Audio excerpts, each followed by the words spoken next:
So in this episode of Crumbshots, we're starting with about 250 grams of active starter. I say about, but it's 250 grams. It's pretty accurate. I'm using a kitchen scale. Next, using 650 grams of filtered water. Making these videos because I've done a lot of trial and error. Tap water will not work. Use filtered water. Next up, I'm whisking it together. I have a Danish dough whisk, but it broke. So I guess I don't have it anymore. So I'm just using a regular whisk. Hopefully my new one comes soon. Next, I'm adding 755 grams of bread flour. In this instance, I'm using up the rest of my King Arthur bread flour. Then I'm using a different brand of bread flour. I think it's Amazon. Who knows? But 755 grams of the strong bread flour. Doesn't matter, brand. Whatever you want. Next, I'm using 125 grams of rye flour, dark rye flour. This is the first time I've made a rye sourdough. I wanted to give it a shot. So, if you were thinking about it, see how it turns out before investing time, I guess. Next, I'm doing 20 grams of salt. I use fine sea salt. I've used kosher salt. I've used table salt. I've used every salt under the sun. I like sea salt. I like the taste it gives. So this step, just mixing everything into a shaggy dough. That's what other videos tell me to do, so that's what I do. It seems to work out pretty well. So I'm just getting all along the sides. I use my hands. Yeah, they're clean. I washed them.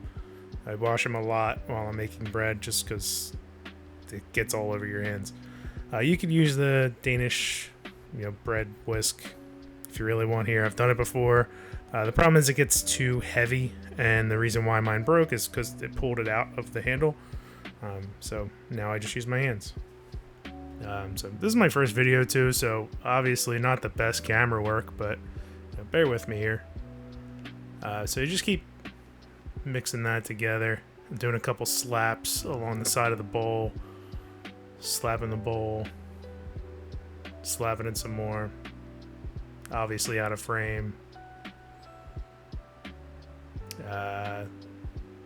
Yeah. So after that's all mixed up, kind of scrape everything down, scrape the sides down. I grab the scraper and just kind of fold it on top of itself as I'm scraping down the side of the bowl, just to kind of get everything incorporated, make sure there's no dry spots on the bottom. I didn't miss anything. Again, I've done this a ton of times. It's a pretty straightforward process here. But you could still mess it up, and I still mess it up.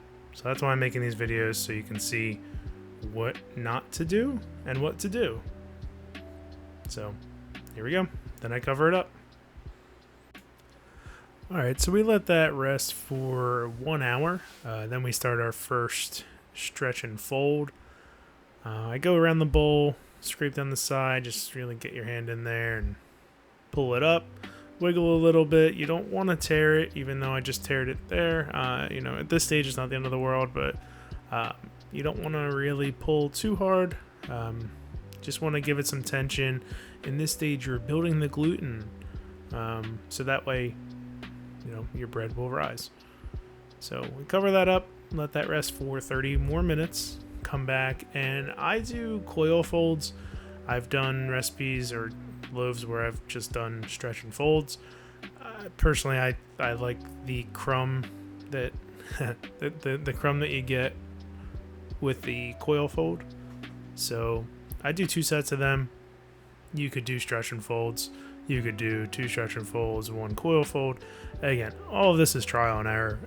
You do what works for you. This works for me. So coming back, you can see wet hands, coil fold number 2. As you can see too, the dough is getting smoother. I'm not doing anything else in between these takes. It's just stretch and fold, coil fold. It's really about it. So If it's not, at least in my experience, if it's not, smoother at this point, you're going to have a bad time baking it. You're not going to get the oven spring that you want. So after about, this bulk ferment was about 3.5 hours. So I come and check. I just pull at the sides to make sure that it's pulling from the bowl. In this case, again, this first time I'm using rye flour, it was a little wetter than it usually is at this point. So I used a scraper. I edited out the part where I fought the bowl to get it out with the scraper. This recipe makes 2 loaves. Most of my recipes I usually just make 2 loaves, one that I eat, one that I give away. So just do a generic shaping, make it into a big square, fold it onto itself like an envelope, and then roll it up and tuck it under as you roll. I've done many times where at this point I'm pulling too hard and you rip the dough apart. Don't do that. Just lightly pull. You're building tension on the top. If you do, you could probably save it. A lot of the times I get too frustrated and end up throwing the dough out, so just be careful. At this point, you don't have to be too gentle with the dough. You're giving it its rough shape. So again, just build on that tension. Yeah. So at this point, I let it sit on the counter for about 20-25 minutes. In this case, it was about 40 minutes because I forgot I was doing this. So it came back. Not the end of the world. It's a little flatter, but you'll feel if you do this at this point when you go to pick it up, it's harder to, I guess, shape. I don't really know why. In this case, this one was sticking to my counter. I don't know why. I can only attribute that this is the first time I'm using that rye flour, and maybe I'm just not used to it. I don't know. But the second one worked fine. It was weird. So I just do a quick roll, and then I do a stitch, kind of pinch it together. I don't do too much here. I just put it in the little banneton and go. Make sure that it's not sticking to the sides. Make sure that any of the rolls are pinched together, and shake it up a little bit with a little bit of flour, and that's it. And you'll see here that this one comes right up.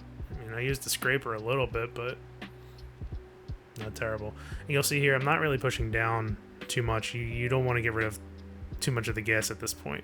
So just fold it up, another rough shape. I don't do the ball like I did on the last step. I just put it right in the banneton and pinch it together. Call it a day. That is it. So I put it in the fridge overnight. There you go. I'm shaking it up for you. I put it in the fridge overnight.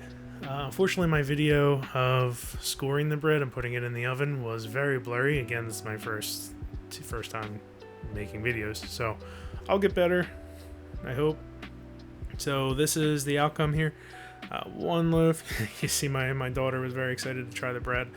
1 loaf I scored after about 10 minutes. This one here, I scored about 10 minutes after it was in the oven. And there it is. There's the crumb shot. That's what we've all been waiting for. Sometimes sneaks up on us. And there's a better picture for you. That's it. Thanks.